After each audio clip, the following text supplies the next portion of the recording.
Malam itu, bulan mati menggantung di langit Amuntai.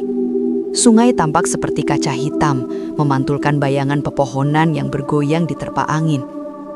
Nelayan tua dengan tubuh kurus dan mata cekung mendayung perahu kecilnya perlahan. Obor di tangannya bergetar, cahayanya redup, seolah enggan menantang kegelapan.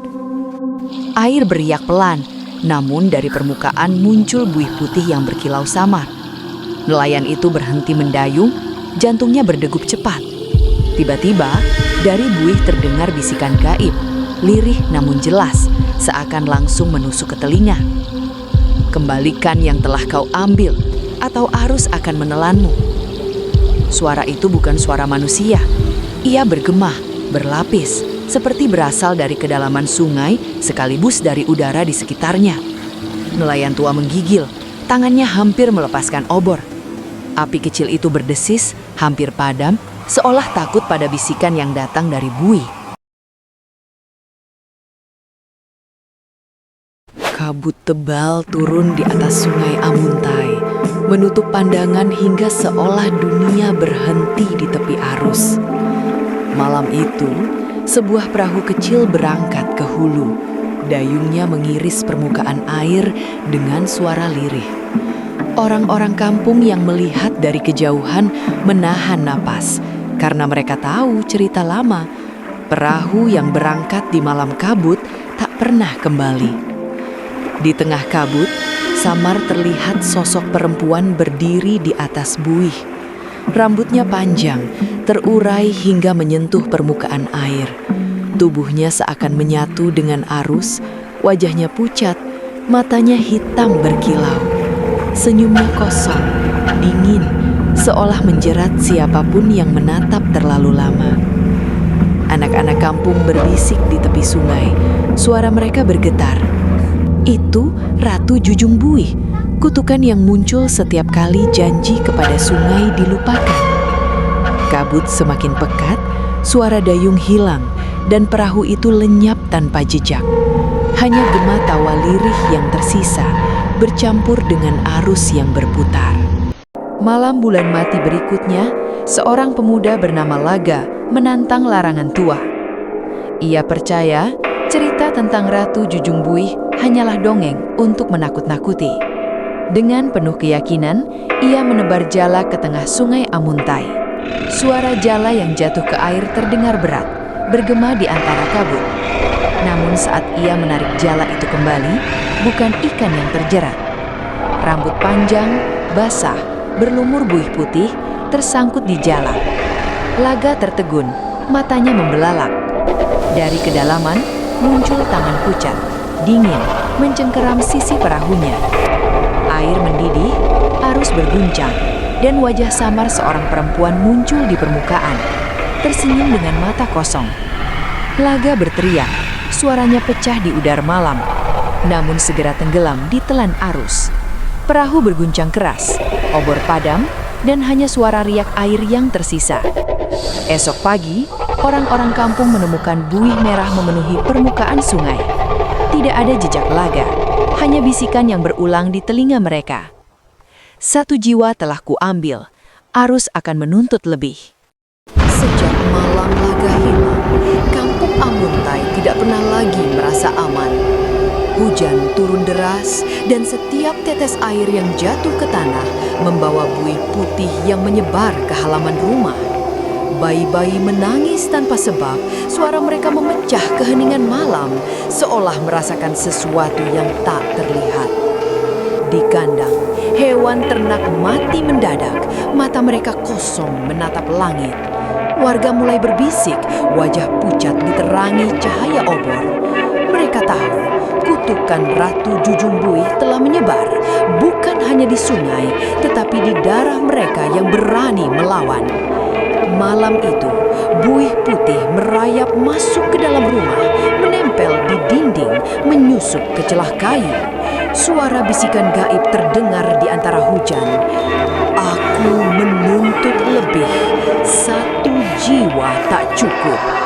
Warga gemetar, menyadari bahwa kutukan bukan sekedar cerita, melainkan kenyataan yang kini menghantui setiap sudut kampung. Ketakutan yang menyelimuti kampung Amuntai akhirnya memaksa para tetua untuk mencari jalan keluar. Dukun tua dengan suara serak dan mata yang dalam berkata, "Kutukan Ratu Jujung Buih hanya bisa ditenangkan dengan persembahan. Bukan emas, bukan perahu, tapi jiwa yang rela." Kata-kata itu membuat seluruh kampung terdiam, seolah udara berhenti berhembus. Malam itu, mereka berkumpul di tepi sungai. Obor dinyalakan, cahaya bergetar di antara wajah-wajah pucat.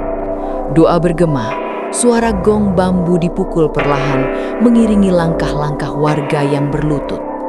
Dari permukaan air, buih berkilau semakin banyak, membentuk pusaran yang tak wajar. Tiba-tiba, sosok Ratu Jujung Buih muncul dari pusaran itu. Wajahnya separuh manusia, separuh ombak. Rambut panjangnya melayang seperti kabut. Matanya kosong, namun senyumnya tajam. Suara gaib bergema dari mulutnya. "Satu jiwa tak cukup. Aku adalah arus. Aku adalah kutukan. Seluruh kampung akan menjadi milikku." Obor berdesis, beberapa padam, dan warga menunduk gemetar.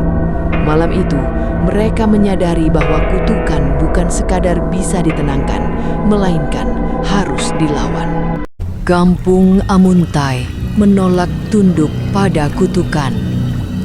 Malam itu, para pemuda menyalakan obor di tepi sungai, membentuk lingkaran cahaya yang bergetar di atas buih. Api berkobar, memantulkan wajah-wajah tegang yang bertekad melawan arus gelap. Dukun tua berdiri di tengah lingkaran.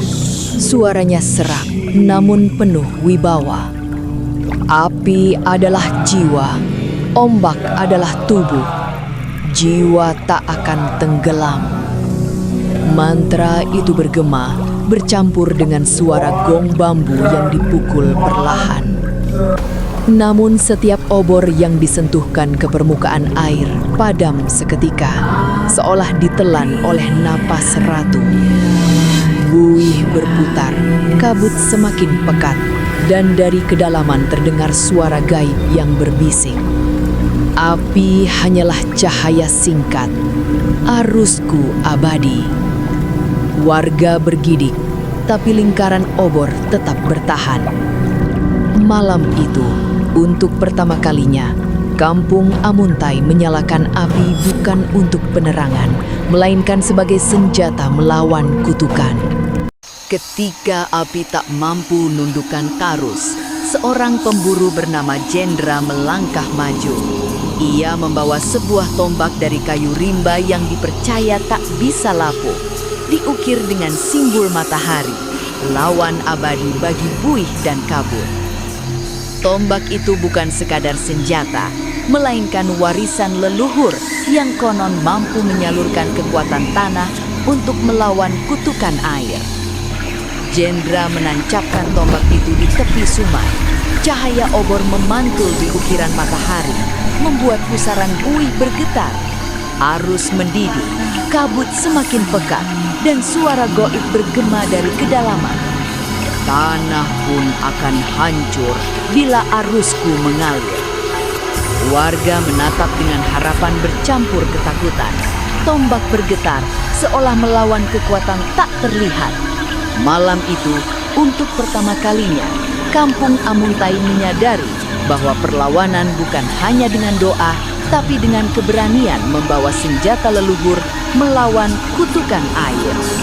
Kabut semakin pekat, buih berputar liar di permukaan sungai. Malam itu, sosok Ratu Jujung Buih muncul lebih jelas dari sebelumnya. Rambut panjangnya melayang, wajahnya separuh manusia, separuh ombak. Senyum kosongnya menjerat, matanya hitam berkilau seperti arus yang tak pernah berhenti. Jendra, sang pemburu, maju dengan tombak kayu rimba di tangan. Ia berteriak lantang, suaranya menembus kabut. "Kami tidak akan tunduk!" Tombak itu dilempar, menembus kabut dan mengenai tubuh ratu. Seketika terbuka, tubuh gaib itu pecah menjadi ribuan buih yang berteriak. Suara mereka melengking seperti jeritan anak-anak. Warga bersorak, seolah kemenangan telah diraih. Namun sorakan itu segera berubah menjadi tangisan. Setiap buih yang jatuh ke tanah berubah menjadi ular putih kecil merayap cepat ke arah kampung. Obor bergetar, beberapa padam, dan suara desis ular memenuhi udara. Malam itu, kampung Amuntai menyadari perlawanan pertama bukanlah akhir, melainkan awal dari kutukan yang lebih besar. Ketika ular putih merayap ke kampung, warga berlarian panik. Obor padam satu persatu, dan hanya suara desis ular yang memenuhi udara. Di tengah kekacauan itu, dukun tua memanggil para tetua untuk berkumpul di balai kayu. Suaranya bergetar, namun penuh keyakinan. Ratu Jujung Buih bukan lahir dari arus semata. Ia dulunya manusia, seorang putri yang dikorbankan ke sungai karena perebutan tahta. Kutukan ini adalah luka yang tak pernah diakui. Warga terdiam, wajah mereka pucat diterangi cahaya obor yang tersisa. Dukun tua melanjutkan, jika kita ingin mengalahkannya, kita harus mengingatkan ia pada wujud lamanya. Kutukan hanya bisa dipatahkan dengan cermin jiwa.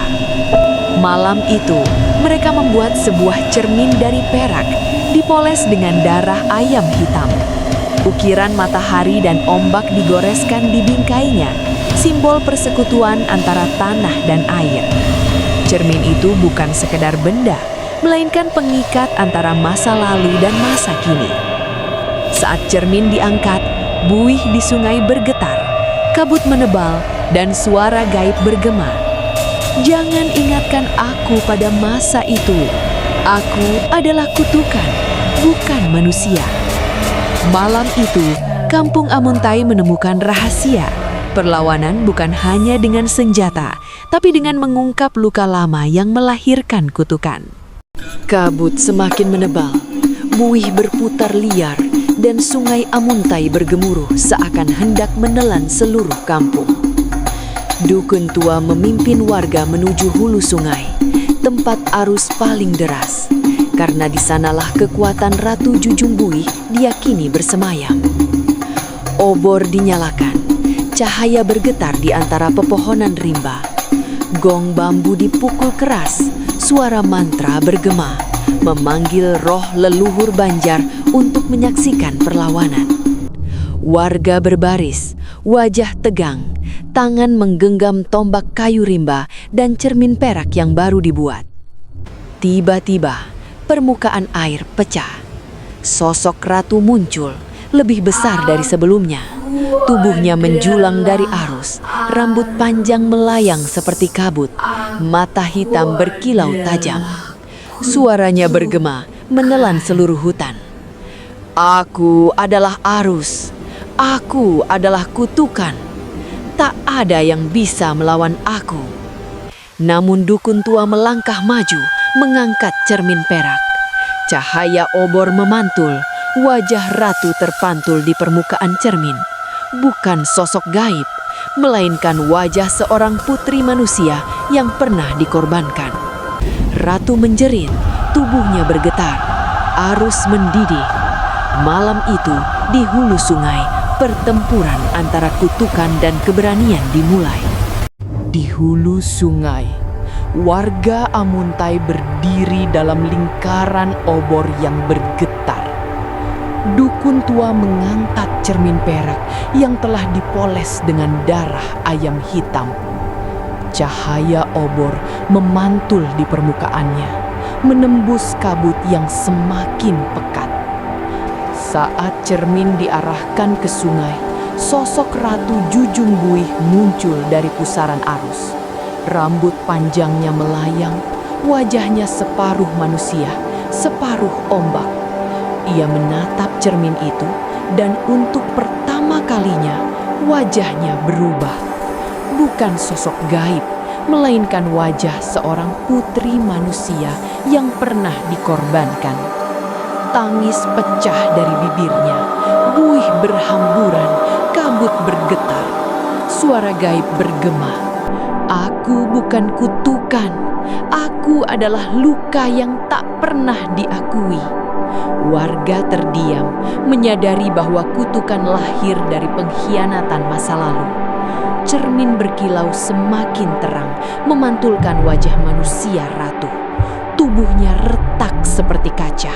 Suara jeritannya menembus malam. Malam itu, Sungai Amuntai memperlihatkan kebenaran.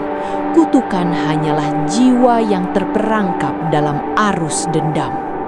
Kabut semakin pekat, buih berputar liar, dan suara gaib Ratu Jujung Buih bergema dari arus. Tak ada yang bisa melawan aku. Warga Amuntai hampir kehilangan harapan. Namun seorang tetua perempuan melangkah maju. Ia membawa syair Banjar kuno, diwariskan turun-temurun, yang hanya dinyanyikan saat arus sungai dianggap sakral. Suara nyanyian itu lirih pada awalnya, namun perlahan bergema, menyatu dengan suara gong bambu dan kentongan yang dipukul berulang. Nyanyian itu bukan sekedar doa, melainkan ikatan antara manusia dan sungai, sebuah pengingat bahwa air adalah tubuh leluhur. Obor yang sebelumnya padam kembali menyala, cahaya bergetar di atas buih. Ratu menjerit, tubuhnya retak seperti kaca, rambut panjangnya berputar liar. Suara gaib bergema, "Jangan panggil masa itu, aku adalah kutukan, bukan manusia."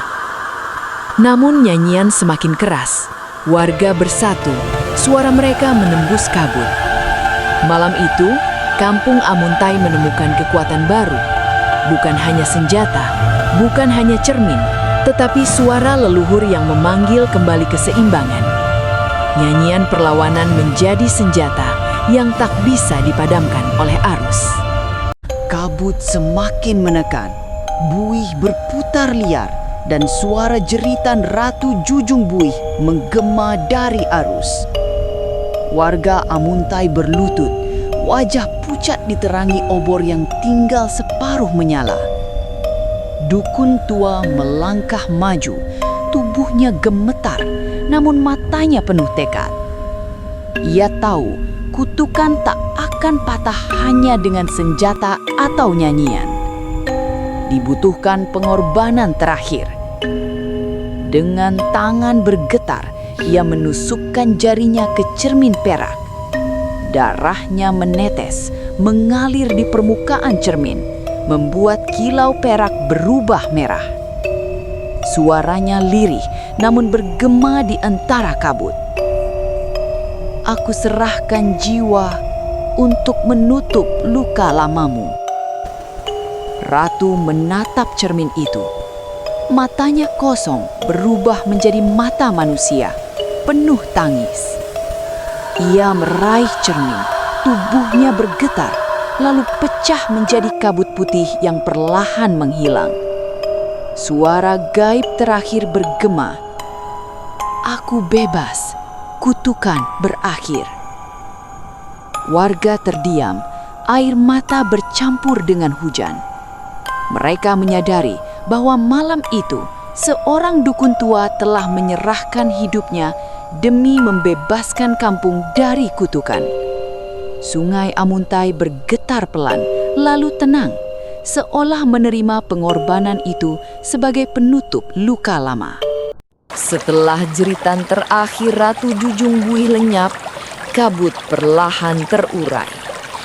Buih yang sebelumnya berkilau merah kini menghilang, diganti dengan permukaan air yang jernih.